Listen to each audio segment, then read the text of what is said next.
We are all the main characters of our dream. We love it. We love being the main character. We love our little journey and how we're going to change the world, right? It's amazing. I love it. And there's nothing to put down on this because this is the age of self. This is the age of loving yourself. It all comes back to this. What's worse than loving yourself, which is basically the pinnacle of all realization, is trying to suppress that in any way, suppress this expression. So I brought up the phrase, the cunning phrase, love of self there, because it tends to get overlooked because it's almost like something your mum tells you or your dad not your dad, maybe your mum. And it's not very spiritual, is it? But it's the hardest thing an angel will ever do. You know, we're all angels in matter. It's the hardest thing you will ever come to at the end of your realization is this deep falling back into yourself. Because we say it must be in a technique, surely there's an enlightenment thing. I don't want to have to fall into this self-acceptance, this self-love, this intimacy with myself. I want to find a teacher or keep practicing something, or once I have my sacred union, then I'll be, fill in the blank of whatever it is. Sacred union is you falling into your own arms, right? There's no one else to catch you, okay? So this is what I tend to find people are looking for in practices, in, healing. Christ, healing has become the greatest healing is falling into your own arms. And look, I really would recommend anyone that's so fixated on their healing journey to just find those teachers that are doing that whole circus. But but what I'm saying is there is a place for trauma. I get it. But I have a nice filter around my channel that doesn't really allow, it tends to allow people through. It's just an energy field. I understand it through the satsangs as well. It's those that are fed up with the durational journey and know that there is a deep healing, but it's not outside of yourself. This is the thing. And if you can tell by now, my archetype is the like shaker. I won't be comforting as much, but it will be cracking open the parts of yourself that do just want to fall into your own arms. Right? The amount of comments I get, if you're ever triggered by me, don't worry. And maybe you don't get triggered, but if you do, know that this is a good sign. And I'm not doing it to, you know, try and hurt you. And if anything, I'm always looking for ways to teach as well. I'm never the absolute truth, but what I have found is what does work a lot of the time for me and when I speak to others. And so I implement that and people tend to want that as well. But to me, it's never about cracking you open that hurts. I think you can tell by now, when you give that shake, you realize, hold on, I am holding on to a lot of bullshit. I am holding on to a lot of juice because everyone loves to feel like they have to do something and earn something when really there is a healing, there is a deep, deep healing. But it's deep inside your soul. It's deep inside this masculine feminine split. It's within the self-love that's been you've been waiting to fall into your own arms for eternity. You set off on this planet Earth to experience such a a feeling of disconnect, right? So these rules are actually were pre-planned by you to find a place that had so much gravity pulling it together, these systems. Without them, you wouldn't even be able to have density. You wouldn't even be able to experience otherness because you'd be floating around. The energy wouldn't be, contracted. So now that we're almost at the pinnacle of this contraction, you see it oscillates in each civilization over thousands of years. We've been up, we've been down. This is like the Dark Ages when it came in. And can you see how now, doesn't it feel like in the energy, the whole of civilization, even though it's going more chaotic, it's almost as if a flower that has been compressed for so many centuries, eons, is slowly opening up. And who's the ones that are suffering now? It's the ones that want to keep it tightly intact, isn't it? It's the religions. It's the people that love their square jobs, don't want any change, right? You can love your job, but the jobs that are thriving at the moment are the change, the artistry, the passion, the joy, anything that cracks open. Like we all know people that don't like change. It's usually a sense that they just want to keep things as they are. Why are you still on the planet? Right? This is a very valid question to ask, and it always gets a smile out of everyone because most people are so in their thing of figuring something out, trying to feel better in the body and work something out. And there's no right or wrong answer. And we're not going to have to go around everyone and ask why you're on the planet because I've got my answer, which, there's no right or wrong. Alexis said everything. True. This is actually very good.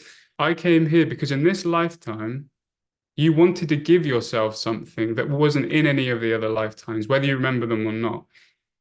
There's something in this lifetime you wanted to give yourself, firstly in the form of realization, but also a deep return to this self-love. Because you've loved others in the past, you've loved bodies, whatever. And I'm talking about other lifetimes, and maybe you don't remember, but in this lifetime, you've given yourself a set amount of solitude, whether you're in a relationship or not.